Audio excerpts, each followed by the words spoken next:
and then mop up one area in the south was the start, and after that was done, mop up in the north. The division would follow behind, occupy terrain. We would train the division in situ in defensive positions, etc. But we were never allowed to execute the entire operation. So in 1 month, we took back terrain larger than Belgium from Boko Haram. We were not allowed to finish because it came at a time when governments were in the process of changing. I think President Jonathan's government possibly saw the entire Boko Haram contract, if we call it that, almost as a last gasp in order to regain popularity.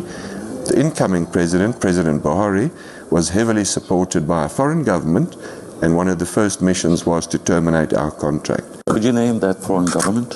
Yes, we were told it was the United States, and they had actually funded President Bihari's campaign. The campaign manager for President Bihari came from the US, and I'm not saying that the United States is bad. I understand foreign interests, but I would have thought that a threat such as Boko Haram on the integrity of the state of Nigeria ought to be actually a priority. It wasn't. Why do you think the US would intervene to abort such operation? Again, I can't answer that. I think that the US can answer, but what I've come to realize, that is when a government's foreign interests clash with the state's own domestic interests, conflict is bound to ensue. And those conflicts usually just continue with no end. And we can look at all the conflicts in Africa where foreign forces have come in, they've prolonged those conflicts, they haven't ended those conflicts.